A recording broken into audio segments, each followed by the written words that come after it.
الحمد لله نحمده ونستعينه ونستغفره ونؤمن به ونتوكل عليه ونعوذ بالله من شرور أنفسنا ومن سيئات أعمالنا من يهد الله فلا مضل له ومن يضلله فلا هادي له ونشهد أن لا إله إلا الله وحده لا شريك له ولا نظير له ولا معين له ولا مثال له ولا مثل له ونشهد أن سيدنا وسندنا وشفيعنا وحبيبنا ومولانا محمدا عبده ورسوله أما بعد فقد قال الله تبارك وتعالى في القرآن المجيد والفرقان الحميد فأعوذ بالله من الشيطان الرجيم بسم الله الرحمن الرحيم يا أيها الذين آمنوا لا يسخر قوم من قوم عسى أن يكونوا خيرا منهم صدق اللہ العظیم۔ اگر اس کے بعد شروع ہو ایک مرتبہ بلند آواز کے ساتھ درود شریف پڑھ لیں۔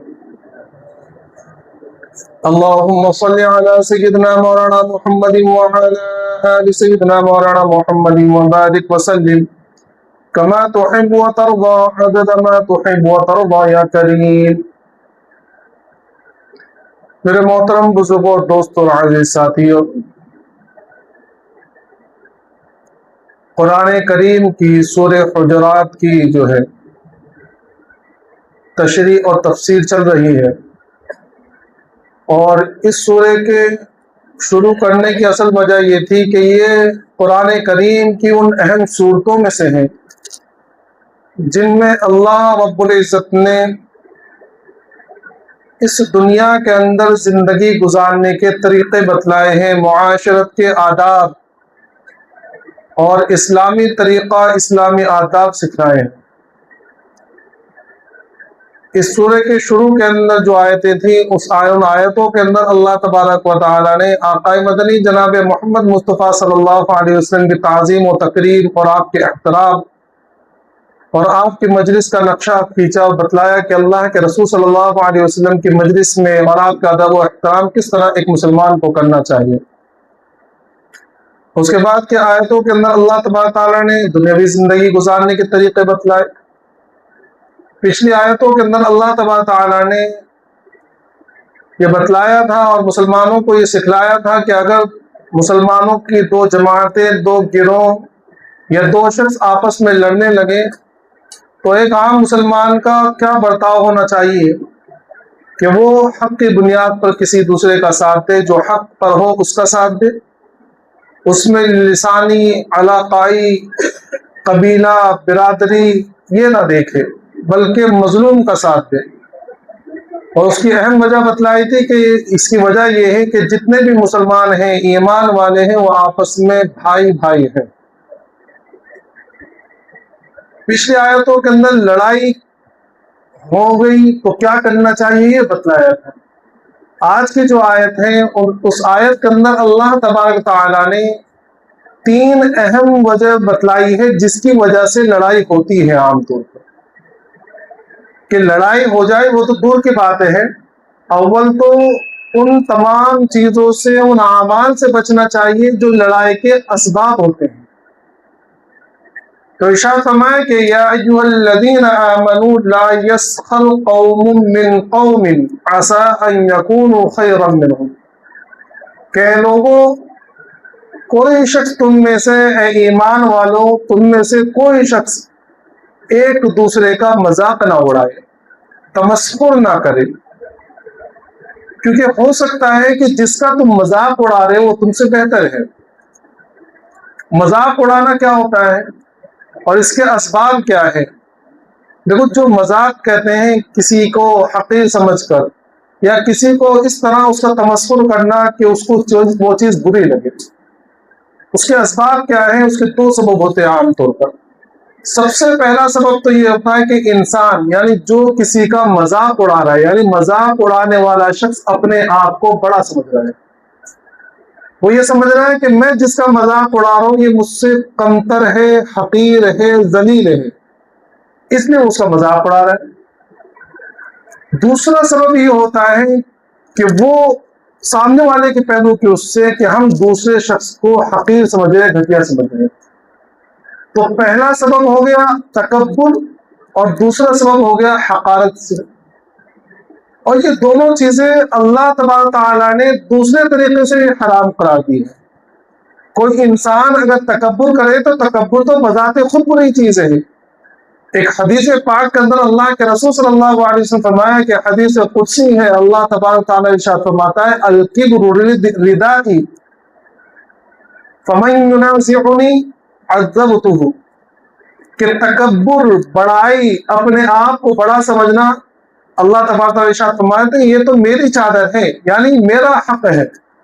اور حقیقی چیز یہ ہے کہ اللہ کے علاوہ کوئی انسان ایسا نہیں ہے جو عیب سے پاک ہو، جس کے اندر کوئی نقص نہ ہو، جس کے اندر اگر بڑائی ہو تو وہ ذاتی ہو۔ اگر کوئی انسان مال و دولت والا ہے تو اس کا مال و دولت ذاتی نہیں ہے، کوئی انسان اگر طاقتور ہے تو یہ طاقت اس کی ذاتی نہیں ہے، کوئی انسان اگر خوبصورت ہے تو یہ خوبصورتی اس کی ذاتی نہیں ہے۔ یہ ساری چیزیں جو ہے صرف واحد تنہا اللہ کی ذات ایسی ہے جس کے اندر یہ ساری چیزیں ذاتی ہیں، کسی کی دی بھی نہیں ہے۔ تو فرمایا الکبر ردائی، کہ تکبر، بڑائی، یہ تو میری چادر ہے، میرا حق ہے۔ فمن ینازعنی، جو اس میں مجھ سے جھگڑے گا، اس تعلق سے مجھ سے جھگڑے گا، کیا مطلب کہ جو اپنے آپ کو بڑا سمجھے گا، تکبر کرے گا، جس کے دل میں یہ دماغ کے اندر یہ خیال بھر گیا کہ میں بہت بڑا ہوں، تو فرمایا عذبتہ، تو میں اس کو عذاب دوں گا۔ اور ایک جگہ اس کو ترجمہ کیا کہ میں اس کی گردن کو مروڑ دوں گا۔ یہ حدیث قدسی ہے۔ اور حقیقت یہ ہے کہ اگر ہم نے اس بات کو سمجھ لیا کہ بھئی تکبر کس بات کا، کون سی چیز ہے جو ہماری خود کی ہے، یہ کون سی چیز ایسی ہے جو ہمارے پاس ہمیشہ ہمیشہ رہے گی۔ اگر ہم مال کے اوپر تکبر کر رہے ہیں تو مال نہ ہمارا ہے نہ ہمارے پاس ہمیشہ رہے گا۔ آپ تاریخ کے اوپر نظر ڈالیے، بلکہ ہمارے آپس کے اندر ہی ہم دیکھیے، محلے کے اندر، اپنے شہر کے اندر کتنے لوگ ایسے مل جائیں گے کہ ایک زمانے میں ان کے پاس بڑا مال تھا، وہ یہ کہتے پھرتے تھے کہ بھئی ہم سے زیادہ مال کس کے پاس ہے، میرے پاس مال ہے، میں جو چاہے کر سکتا ہوں۔ اور حالات پھر نے ایسا پلٹا کھایا، اور حالات پھر ایسے آئے کہ وہی شخص دوسروں کے سامنے ہاتھ پھیلانے والا بن گیا۔ ایک کتاب کے اندر میں نے دیکھا، غالباً حضرت پیر فقیر ذوالفقار رحمۃ اللہ علیہ کے خطبات کے اندر، تو انہوں نے واقعہ لکھا ہے کہ ان کے زمانے کے اندر، یا انہوں نے ایک شخص کے بارے میں لکھا اس کے اندر کہ اتنا مالدار تھا کہ ان کے ملک کے 3 اسٹیشن اس کی زمین کے اندر آتے تھے۔ آپ سمجھ رہے ہیں؟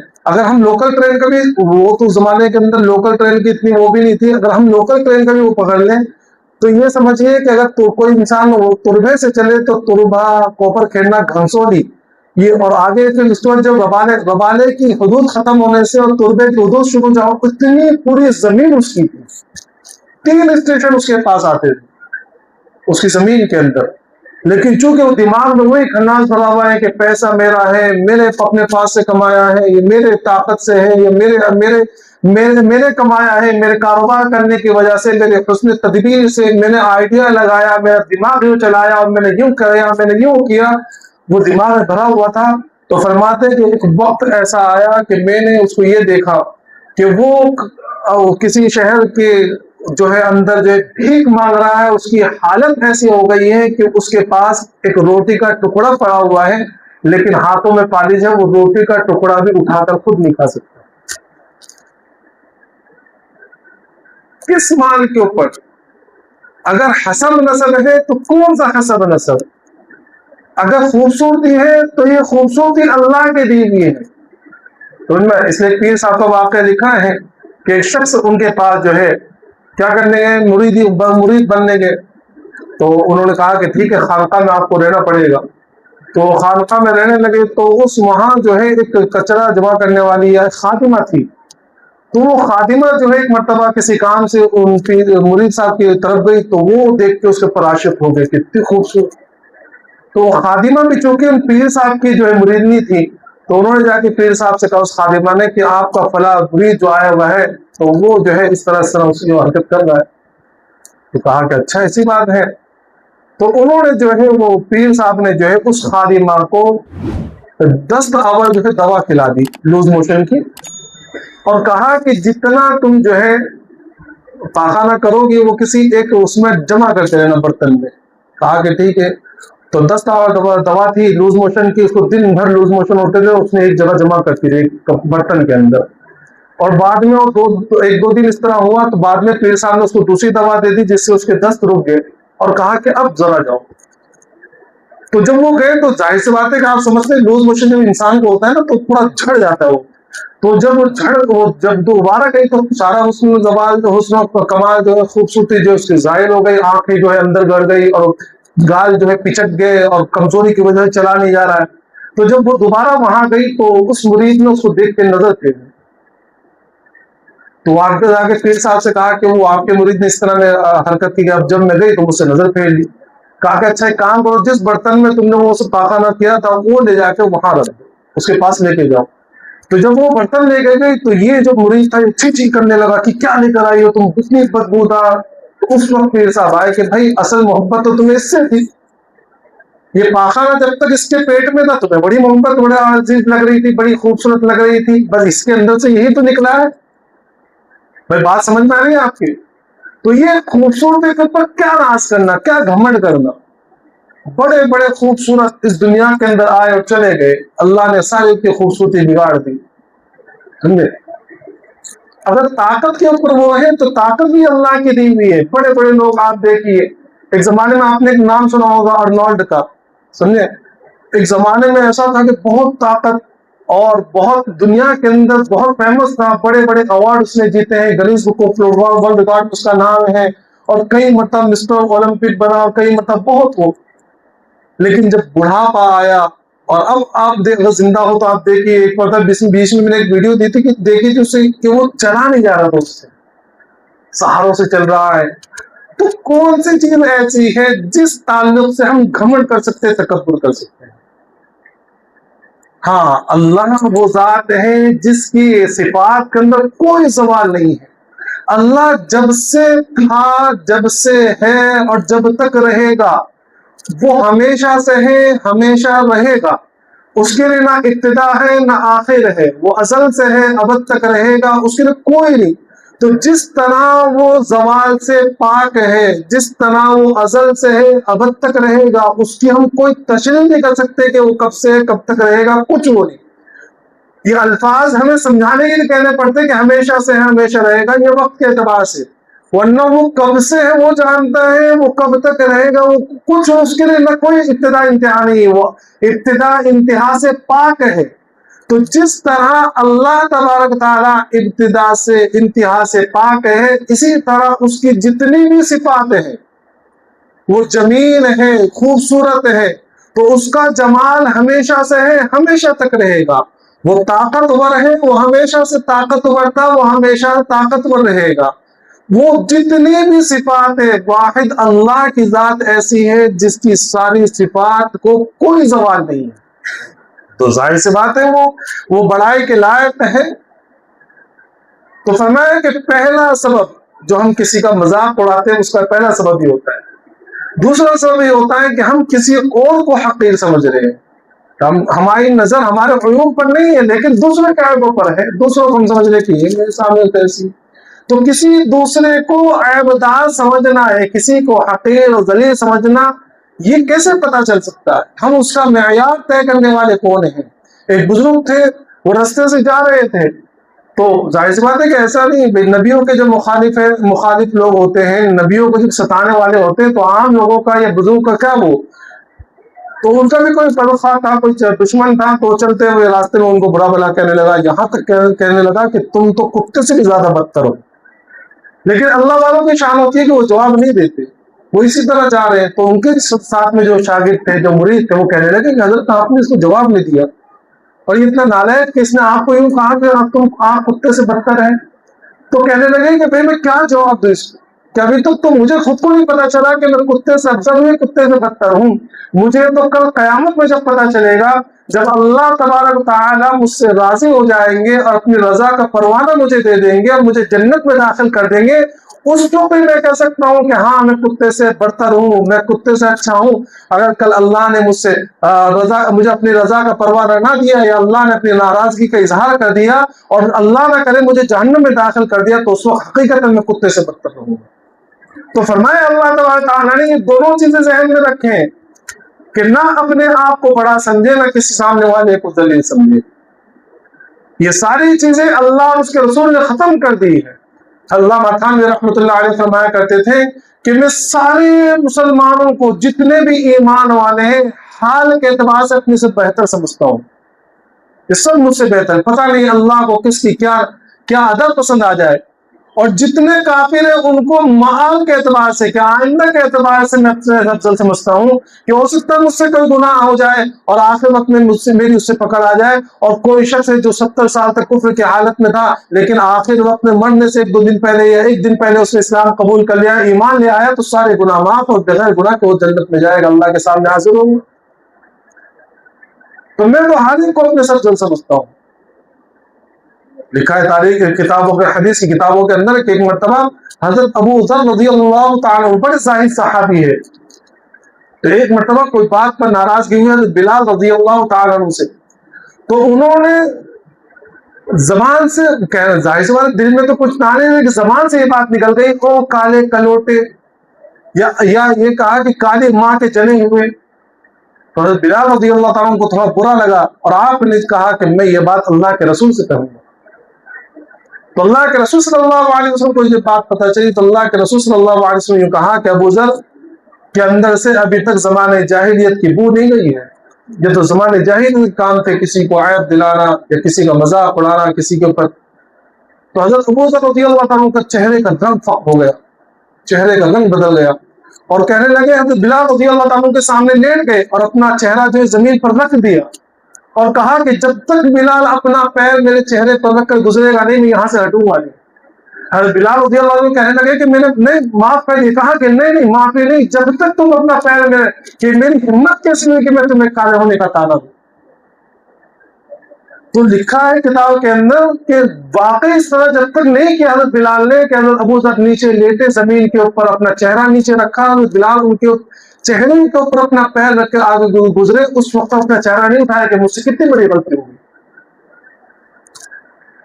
تو کسی کا مذاق نہ اڑائے۔ قرآن کہہ رہا ہے لا یسخر قوم من قوم عسى ان يكونوا خيرا منهم، قرآن خود کہہ رہا ہے کہ میں ہو سکتا ہے کہ اللہ کے نزدیک وہ تم سے افضل ہو، اور آگے فرمایا کہ یوں نہ سمجھے کہ بھئی یہاں صرف مردوں سے خطاب ہے، ولا نساء من نساء عسى ان يكن خيرا منهن، کہ کوئی عورت بھی کسی دوسری عورت کا مذاق نہ اڑائے، ہو سکتا ہے کہ جس کا مذاق اڑایا جا رہا ہے وہ عورت تو مذاق اڑانے والی سے افضل ہو۔ تو مفسرین نے یہ لکھا ہے کہ حالانکہ قوم کے اندر مرد ہیں، مرد کے لیے استعمال کیا گیا ہے، لیکن عام طور پر قرآن کے اندر جہاں مردوں کا ذکر ہے، مردوں کے ضمن میں عورتوں کا بھی تذکر آ جاتا ہے، الگ سے عورتوں کو ذکر نہیں کیا گیا، بہت کم مقام پر، لیکن یہاں عورت کو الگ سے ذکر کرنے کا مقصد یہ ہے کہ عام طور پر عورتوں کے اندر زیادہ عادت ہوتی مذاق اڑانے، اس کا بھی مذاق اڑائے، اس کا بھی مذاق اڑائے، اشارے سے سمجھے، نام لے کر، فرمایا کہ عورتیں اس طرح نہ کریں۔ اچھا ایک تو یہ نقطہ ہے، ایک نقطہ اور لکھا مفسرین نے کہ بھئی عورتوں کو الگ ذکر کرنے کا مقصد یہ ہے کہ بھئی یہاں یہ بتلانا مطلب یہ ہے کہ مرد کا مذاق نہ اڑائے، عورت کا مذاق نہ اڑائے۔ اس کے ضمن میں یہ بات اور زیادہ شدت کے ساتھ آ گئی کہ کوئی عورت مرد کا مذاق نہ اڑائے اور کوئی مرد عورت کا مذاق نہ اڑائے۔ اور یہاں یہ بات پتہ چلتی ہے کہ اللہ نے اور شریعت نے اور اللہ کے رسول صلی اللہ علیہ وسلم نے اس بات کو ناپسند فرمایا ہے کہ عورت اور مردوں کا ایک ساتھ میں اختلاط ہو، ایک ساتھ میں ایک مجلس ہو، بلکہ الگ الگ ہونا چاہیے۔ یا آج کل ہمارے زمانے کے اندر بہت زیادہ غفلت، شادی بیاہ میں آپ دیکھیں وہیں عورتیں بیٹھی ہوئی ہیں، وہیں مرد بیٹھے ہوئے ہیں، آپس میں ٹھٹا چل رہا ہے، کھانا ساتھ میں کھایا جا رہا ہے۔ شریعت نے اس بات کو ناپسند کیا۔ کسی بھی حالت میں غیر محرم کا مجموعہ، غیر محرم کا جمع ہونا، مرد عورت کا ساتھ میں اختلاط شریعت نے پسند نہیں کیا، ناجائز قرار دیا۔ تو یہاں الگ سے عورتوں کو ذکر کیا۔ تو لڑائی کا پہلا سبب کسی کا مذاق اڑانا۔ دوسرا سبب کیا ہے؟ وَلَا تَلْمِزُوا أَنفُسَكُمْ، اور کسی کو تانا نہ دو۔ ترجمہ اس کا یہ ہے، اور اپنے آپ کو تانا نہ دو۔ الفاظ کی جو ٹھیک اگر ترجمہ کریں گے تو کیا ہے کہ اپنے آپ کو تانا نہ دو۔ ظاہر سی بات ہے کوئی اپنے آپ کو تانا نہیں دیتا، تو کیوں فرمایا؟ یہ ایسا ہے جیسے کہ اللہ کے رسول صلی اللہ علیہ وسلم فرمایا کہ سب سے بدترین شخص وہ ہے کہ جو اپنے والدین کو گالی دے۔ تو ظاہر سی بات ہے کہ صحابہ کرام نے پوچھا کہ یا رسول اللہ، کہ اپنے ماں باپ کو گالی کیسے دے سکتا ہے؟ اور یہ تو وہ زمانہ تھا، ورنہ آج کے زمانے تو لوگ دیکھیں ان نے بچے ایسے نالائق جو اپنے والدین کو گالی دیتے ہیں۔ تو اللہ کے رسول نے فرمایا کہ بھائی تم سامنے والے کو گالی دو گے، سامنے والے کے ماں باپ کو، تو تمہارے ماں باپ کو گالی دے گا۔ تو ظاہر سی بات ہے اس میں بھی یہی ہو کہ اگر تم کسی کو تانا مارو گے تو وہ بھی تو تم کو تانا مارے گا۔ اور دوسرا لطیف چیز وہ اشارہ یہ ہے، مفسر نے بیان فرمایا کہ اصل میں بتلانا مقصد یہ ہے کہ دیکھو دنیا کے اندر دو طرح کی برادری ہے بس، ایک مسلمان اور ایک غیر مسلم۔ تو اگر تم کسی بھی مسلمان کو وہ تانا مارو گے تو گھوم پھر کر وہ ایسا آئے گا جیسے تم نے اپنے آپ کو ہی تانا مارا۔ تو آپس میں کسی ایک دوسرے کو تانا نہ مارے۔ تانا کہتے ہیں کہ کسی کے اندر اگر کوئی خرابی ہو یا کسی سے کوئی گناہ ہو گیا ہو یا کسی کے اندر وہ تو اس کا تانا دینا کہ تو فلاں تو ایسا ہے یا تو ایسا ہے، تو نے فلاں گناہ کیا تھا۔ اللہ کے رسول صلی اللہ علیہ وسلم فرمایا کہ اگر کوئی شخص کسی شخص کو کسی ایسے تعلق سے تانا کر مارتا ہے یا آر دلاتا ہے یا ایسے گناہ پر آر دلاتا ہے جو وہ چھوڑ چکا ہے اور اس کی توبہ کر چکا ہے، تو فرمایا کہ یہ خود شخص اس وقت تک نہیں مرے جب تک خود اس گناہ کے اندر ملوث نہ ہو جائے۔ اس لیے اگر کوئی شخص کسی نے ماضی میں کوئی گناہ کیا ہے اور وہ اس سے توبہ کر چکا ہے تو اس گناہ کے تعلق سے اس کو آر نہ دلائے کہ تو فلاں تو ایسا تھا، تو نے تو یہ کام کیا تھا۔ تو جھگڑا ہونے کا دوسرا سبب یہ ہے کہ تان و تشنی، کسی کو تانا دینا۔ اور آگے فرمایا وَلَا تَنَابَزُوا بِالْأَلْقَابِ، اور کسی کو برے لقب سے نہ پکارو۔ کسی کو برے لقب سے نہ پکارو۔ برا لقب کہ کوئی ایسا نام ہو جو اس کی چڑ ہو، جیسے کوئی شخص کسی کا ہاتھ ٹوٹ گیا اور اس کو کہہ رہے کہ لنگڑا لولا، کسی کے پیر کے اندر تھوڑا سا نقص ہے تو اس کو کہہ رہے لنگڑا۔ تو یہ لنگڑا، لولا، ٹنڈا، یہ جتنے بھی کسی کے آنکھ کے اندر تھوڑی بہت خرابی تو اس کو کاڑا، تو یہ جتنے بھی ایسے نام ہیں جو کسی کو چڑ دلانے کے لیے ہوتے ہوں، تو فرمایا کہ ایسے ناموں سے کسی کو پکارنا کہا کہ جائز نہیں ہے، حرام ہے، برے القاب سے، برے لقبوں سے۔ تو قرآن کریم نے ارشاد فرمایا کہ تین عمل ایسے جن کی وجہ سے لڑائی جھگڑے ہوتے ہیں، ان اعمال کو چھوڑنا ہے۔ سب سے پہلے کسی کے ساتھ مذاق کرنا، کسی کا مذاق اڑانا۔ دیکھو مذاق اڑانا یا مذاق کرنا ایک وہ ہوتا ہے جس سامنے والے کو ذلیل کرنے کی نیت سے ہو، سامنے والے کو حقیر سمجھ کر کیا جائے، خود کو بڑا سمجھ کر تکبر کر کیا جائے۔ اگر یہ چیز نہ ہو، آپس میں دوستی ہو، کوئی ایسی بات ہے کہ ہم کسی کو مذاق تو کر رہے کسی کے ساتھ، لیکن ہم کسی کو ذلیل کرنا نہیں چاہ رہے ہیں یا اپنے آپ کو بڑا نہیں سمجھ رہے، وہ شامل نہ ہو، تو ایسا مذاق کرنا منع نہیں ہے۔ اللہ کے رسول صلی اللہ علیہ وسلم سے ایسا مذاق کرنا ثابت ہے۔ ایک بوڑھی عورت اللہ کے رسول صلی اللہ علیہ وسلم کے پاس آئی، کہنے لگی کہ یا رسول اللہ آپ میرے لیے دعا کیجیے کہ میں جنت میں چلی جاؤں۔ تو اللہ کے رسول صلی اللہ علیہ وسلم فرمایا کہ بوڑھی عورت جنت میں نہیں جائے گی، ابھی شاید رونے لگی بہت کھڑے۔ تو اللہ کے رسول صلی اللہ علیہ وسلم فرمایا کہ بھائی کیوں ہو رہی ہو؟ کہا کہ یا رسول اللہ آپ نے تو کہا کہ بوڑھی عورت جنت میں نہیں جائے گی۔ تو اللہ کے رسول صلی اللہ علیہ وسلم فرمایا کہ بھائی میں نے یہ کہا کہ بوڑھی عورت جنت میں جائے گی، جتنی بوڑھی عورتیں وہ سب جوان بن کر جنت میں جائیں گی۔ اب سوچی مذاق بھی کیا، لیکن اس کے اندر نہ جھوٹ شامل ہے، نہ کسی کو حقیر سمجھنا ہے، نہ اپنا آپ کو بڑا سمجھنا ہے، اور حقیقت بھی بیان کر دی۔ ایک شخص آیا اللہ کے رسول صلی اللہ علیہ وسلم کے پاس اور کہنے لگا کہ یا رسول اللہ مجھے اونٹ چاہیے اپنی ضرورت کے لیے۔ تو اللہ کے رسول صلی اللہ علیہ وسلم فرمایا کہ میں تمہیں اونٹ کا بچہ دوں گا۔ وہ شخص کہنے لگا کہ یا رسول اللہ اونٹ کا بچہ دے کے میں کیا کروں گا، مجھے تو اپنی سواری کے لیے چاہیے، اونٹ چاہیے۔ تو اللہ کے رسول صلی اللہ علیہ وسلم کہا کہ بھئی ہر اونٹ کسی اونٹ کا بچہ تو ہوگا، انڈے میں سے تھوڑی نکلے گا، بھائی کسی اونٹ کا بچہ ہی ہوگا۔ تو اللہ کے رسول صلی اللہ علیہ وسلم نے مزاح کیا ہے، لیکن وہ مزاح جس کے اندر نہ جھوٹ شامل ہو، کسی کا تذلیل اور تحقیر ہو، نہ اس کے اندر تکبر شامل ہو۔ تو پہلی چیز کسی کے ساتھ مذاق کرنا ہے، مذاق اڑانا۔ دوسری چیز کسی کے ساتھ تان و تشنیع کرنا کہ تانا مارنا۔ اور تیسری چیز کسی کے برے لقب سے پکارنا، کوئی بھی کہ لنگڑا، لولا، ٹنڈا، کاڑا، یہ جتنے بھی ایسی چیزیں جو کسی کی چڑ ہو اس اعتبار سے. لیکن اگر کوئی ایسا وہ ہو کہ بعض جگہ ایسا ہوتا ہے کہ بھائی کسی کی کوئی پہچان بن جاتی ہے کہ اس پہچان کے بغیر سمجھتے نہیں، تو وہ اگر چیز ہے اور وہ ان کو برا بھی نہ سمجھتا ہو تو جائز ہے. جیسے بہت سارے بزرگ گزرے ہیں، ایک محدث گزرے ہیں امام اعمش، ان کو کہا جاتا تھا، ان کا نام کوئی دوسرا تھا، لیکن اعمش اس لیے کہا جاتا تھا کہ وہ چنیا تھے، یعنی وہ کم دکھتا تھا، تو وہ ان کی پہچان بن گئے، تو ظاہر سی بات ہے وہ برا بھی نہیں سمجھتے تھے. اور ایک واقعہ کتاب کے اندر لکھے، بڑے محدث گزرے ہیں. یہ واقعہ تو اس میں ہے کہ کسی مسلمان کا ہے کس طرح چھپایا جاتا ہے. تو بڑے محدث حضرت حاتم رحمۃ اللہ علیہ، تو ان کے ساتھ ایک جملہ ہے، حاتم اصم کہتے ہیں بہرے کو. تو بڑے محدث تھے، تو ان کے لکھا ہے واقعے کے اندر کہ ایک مرتبہ ایک عورت ان کے یہاں مسئلہ پوچھنے کی آئی ان کے پاس. تو مسئلہ پوچھنے کے درمیان اس عورت کی ریح خالی ہو گئی، ہوا نکل گئی. تو ظاہر سی بات ہے کہ کسی عورت کی، اگر وہ زمانہ بڑا غیرت والا تھا تو اس کو بڑی شرم آتی. تو انہوں نے فوراً، جیسے وہ مسئلہ پوچھنے لگی اور یہ حرکت ہو گئی، تو انہوں نے فوراً کہا کہ پر ذرا زور سے کہو، مجھے کم سنائی دیتا ہے، مجھے کم سنائی دیتا ہے، ذرا زور سے کہو. حالانکہ بالکل ٹھیک ٹھاک تھے، لیکن سامنے والی عورت کو شرمندگی سے بچانے کے لیے کہا کہ میں ذرا اونچا سنتا ہوں. تو ان کے نام کے ساتھ بہرے اصم کا لفظ جڑ گیا، حالانکہ بہرے نہیں تھے.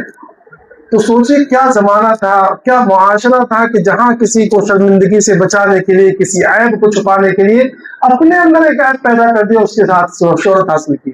آج کل اگر کوئی کہہ دے تو وہیں سے بچے اور یا بڑے بھی چلائے رہتے ہو، کیا کر رہے سمجھے، میں الفاظ بولنا نہیں چاہتا ہوں.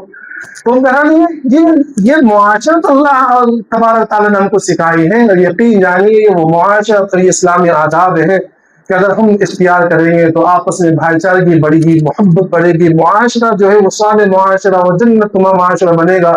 یہ اللہ تبارک تمام اعمال کو ہماری زندگی میں داخل کرنے کی اور ہم کو ان اعمال پر عمل کرنے کی توفیق عطا فرمائے اور برے اعمال سے بچنے کی توفیق عطا فرمائے. وآخر دعوانا الحمد للہ رب العالمین.